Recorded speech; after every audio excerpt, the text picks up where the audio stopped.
Συνηθίσει να ονομάζουμε εθνικά, αν δεν κάνω λάθος, κυρίως τα θέματα εξωτερικής πολιτικής. Διότι δεν είναι εθνικό πρόβλημα το σύστημα υγείας, δεν είναι εθνικό πρόβλημα η παιδεία κλπ. Εάν λοιπόν εννοούμε τα θέματα εξωτερικής πολιτικής, δηλαδή μιας άμυνας της χώρας έναντι ενδεχόμενων απειλών, τότε είναι πολύ φανερό, νομίζω, και στον πιο απλοϊκό άνθρωπο, ότι όσο αδυνατίζει ένα κράτος, δηλαδή μια συλλογική συνύπαρξη και οι θεσμοί της, όσο χάνουν σε οικονομική ευχέρεια, άρα σε δυνατότητα εξοπλισμών, σε δυνατότητα διεθνούς κύρους, κάτι τεράστιο, δυνατότητα προβολής της ιδιαιτερότητας ενός λαού και της παράδοσής του, τόσο πιο ευάλωτος είναι σε εξωτερικές απειλές. Η Ελλάδα σήμερα έχει ομολογηθεί, νομίζω επίσημα, έχει χάσει την εθνική της κυριαρχία. Δεν αποφασίζει η ίδια για τον εαυτό της. Δεν είναι αυτοκυρίαρχη. Και όσο πηγαίνει αυτή η επιτροπία η οποία έχει επιβληθεί στη χώρα, σκληρύνεται, γίνεται ακόμα πιο ασφικτική. Επιτροπεύονται τα πάντα.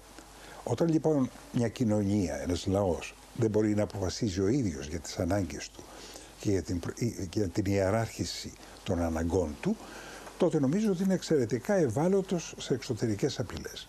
Όταν δεν υπάρχει ηγεσία πολιτική, όταν περνάμε κρίση ηγεσίας πολιτικής, όταν οι εκπρόσωποι αυτού του λαού σε επίπεδο κοινού βίου δεν είναι σοβαροί, δεν έχουν ικανότητες, είναι φαύλοι και ό,τι άλλο μπορεί να παραθέσει κανείς, τότε είναι φανερό ότι και η αξιοποίηση, έστω διαμάντια να βρούμε κάπου στο υπόστρωμά μας, ή ουράνιο ή δεν ξέρω τι, στο υπεδαφός μας, είναι αδύνατο να αξιοποιηθούν. Και πάλι θα είναι η χώρα υποεπιτροπία και πάλι θα είναι η χώρα χωρίς εθνική κυριαρχία. Στους δανειστές μας πρέπει να βλέπουμε τη σωστή εικόνα του ανθρώπου που από συμφέρον μας δάνεισε και για το συμφέρον του επιδιώκει να πάρει πίσω αυτό που μας δάνεισε.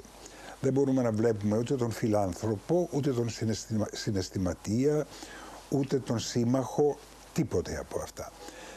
Πολλό μάλλον όταν ο δανειστής δεν σέβεται καν τους όρους του δανεισμού. Γιατί όταν δανείζεις κάποιον, τον δανείζεις με τόκο. Που σημαίνει, ο τόκος τι σημαίνει? Το ενδεχόμενο, το ρίσκο που αναλαμβάνει ο δανειστής, το ενδεχόμενο να μην εξοφληθούν αυτά τα χρήματα. Σήμερα αυτή η στοιχειώδης λογική προϋπόθεση του δανεισμού μοιάζει στις διεθνείς σχέσεις, στο διεθνές επίπεδο να μην τηρούνται αυτοί οι όροι. Και γι' αυτό βλέπετε ότι οι δανειστές εμφανίζονται παντοδύναμοι και εξυπηρετούν ομά τα συμφέροντά τους. Στην Θράκη, η τουρκική, η μουσουλμανική λεγόμενη μειονότητα διεκδικεί έναν εθνικό χαρακτήρα και ομολογώ ότι εκεί δεν μπορώ να έχω μια ερμηνεία, εγώ τουλάχιστον προσωπικά, που να μπορεί να πείσει γιατί συμβαίνει αυτό, τι σκοπιμότητες μπορεί να έχει, τι προοπτικές να υπηρετεί.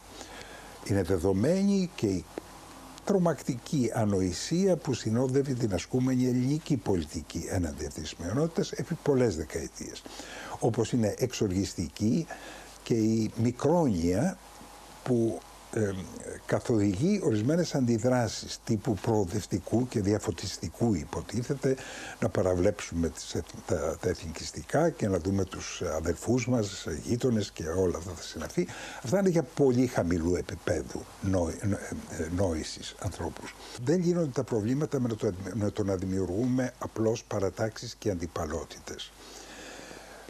Μπορεί να έχουν γίνει πολλά πολιτικά λάθη στη διαχείριση τέτοιων προβλημάτων, η διαχείριση της φιλοπατρίας των Ελλήνων, αλλά δεν δικαιολογεί, ξαναλέω, την ιδεολογικοποίηση ή την καπηλεία της φιλοπατρίας για να υπηρετηθούν στόχοι. Ας πούμε, έχει συνδεθεί ο εθνικισμός με ακροδεξιές πολιτικές τοποθετήσεις. Δηλαδή, τι θα πει ακροδεξιές? Σε αυτή την περίπτωση δεν υπάρχει καν διασάφηση. Νομίζω ότι δεν εννοούν ακραίες καπιταλιστικές. δηλαδή απόλυτη κυριαρχία του ατομικού κέρδους και αδιαφορία για τις κοινωνιοκεντρικές προτεραιότητες.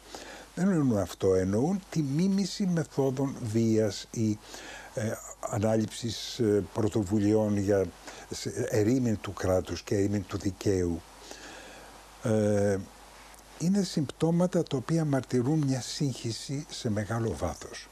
Και αν σκεφτούμε ότι σήμερα ό,τι ονομάζαμε κάποτε, όχι απλώς πατριωτισμό, χωρίς το ισμό, ό,τι ονομάζαμε φιλοπατρία, ας πούμε, την αγάπη για την πατρίδα, είναι κάτι το οποίο εκ των πραγμάτων έχει καταστεί πάρα πολύ προβληματικό. 200 χρόνια τώρα προσπαθεί αυτό το κρατήδιο να γίνει σοβαρό και δεν τα καταφέρνει. Εξακολουθεί να είναι αντίπαλο του πολίτη, να είναι ξένο για τον πολίτη. Είναι θέματα τα οποία πρέπει να μελετηθούν, νομίζω, σοβαρά, ξαναλέω, και όχι σε ένα επίπεδο μιας διαμάχης επιπόλαιης και επιδερμικής.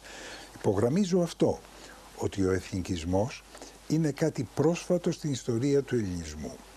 Πρόσφατο σύντομα. Δεν συμβιβάζεται με τον κοσμοπολίτικο χαρακτήρα της ελληνικότητας. Θα τολμούσα την άποψη, αυτό έχω καταλήξει εγώ, πιθανόν να σφάλω, ότι ο εθνικισμός ορίζει το ιστορικό τέλος της ελληνικότητας. Διότι η ελληνικότητα ήταν πάντοτε μια πρόταση με πανανθρώπινη εμβέλεια, μια πρόταση πολιτισμού.